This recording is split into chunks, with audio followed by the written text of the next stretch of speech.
ভারত পাকিস্তানের উত্তেজনা ক্রমশ ছড়িয়ে পুরো বিশ্বের মাথায় ঘামাচ্ছে। আর দুই দেশ তো ব্যাপক সরগরম। একটার পর একটা ক্ষেপণাস্ত্র পরীক্ষা, মহড়া চলছে উভয় পক্ষেরই। একই সঙ্গে চলছে হুমকি পাল্টা হুমকির ফুলঝুরি। পাকিস্তানের যেসব নেতৃবৃন্দ নিয়মিত এ বিষয়ে কথা বলে যাচ্ছেন, তাদের মধ্যে অন্যতম দেশটির তথ্যমন্ত্রী আতাউল্লাহ তারার। আবারও তিনি ইসলামাবাদের অবস্থান পরিষ্কার করেছেন। তিনি বলেছেন যে পাকিস্তান নিজে আগ বাড়িয়ে যুদ্ধ করবে না, কিন্তু ভারত আক্রমণ করলে পাকিস্তান এক মুহূর্ত বসে থাকবে না, বরং কঠোর জবাব দেবে। ভারত পাকিস্তানে আক্রমণ করার সময়সীমা সম্পর্কে যে সময়সীমা তারার জানিয়েছিলেন, সেটি পার হয়ে গেছে কবেই। এখন তারার বলছেন ভারত আক্রমণ করতে পারে যে কোনো সময়ই। এ ব্যাপারে পাকিস্তানের কাছে গোয়েন্দা তথ্য রয়েছে বলে দাবি করে আসছে ইসলামাবাদের নেতৃত্ব।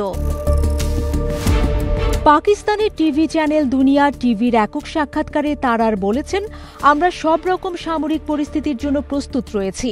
ভারত সংঘাত বাঁধালে পাকিস্তান নিজের সক্ষমতা দেখিয়ে দেবে। পেহেলগামের ঘটনা নিয়ে ভারতের মিথ্যাচার বিশ্বজুড়ে উন্মুক্ত হয়ে গেছে উল্লেখ করে তিনি দাবি করেন, ভারত এখন বিশ্বজুড়ে নিন্দিত। তাদের বিব্রত হওয়া উচিত এই কারণে। উল্টো পাকিস্তানের প্রতি বরঞ্চ বৈশ্বিক সমর্থন বাড়ছে। উল্লেখ্য, পাকিস্তানের প্রধানমন্ত্রী শাহবাজ শরীফ এরই মধ্যে যুক্তরাষ্ট্র, চীন, সৌদি আরব সহ বিশ্বের উল্লেখযোগ্য বেশ কয়েকটি দেশের সঙ্গে পাকিস্তানের পক্ষে থাকতে যোগাযোগ করেছে। তারার মনে করেন, একে তো ভারত নিজেই সন্ত্রাস ঘটিয়ে পাকিস্তানের উপর দায় চাপাচ্ছে, তার উপর সিন্ধু নদের পানি বণ্টন চুক্তি লঙ্ঘন করে শিশুসুলভ আচরণ করেছে।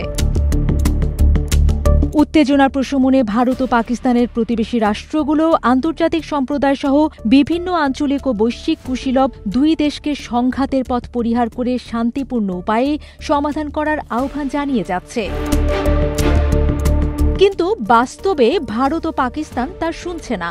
দুই দেশের মধ্যে যুদ্ধটাই শুধু লাগা বাকি। আর সব রকম ঘটনা মোটামুটি ঘটে গেছে পরস্পরের বিরুদ্ধে। পারস্পরিক দোষারোপ, কূটনৈতিক কঠোরতা, সীমান্তে গুলি বিনিময়, নিজ নিজ ক্ষেত্রে সামরিক মহড়া, ক্ষেপণাস্ত্রের পরীক্ষা সবই হয়ে গেছে।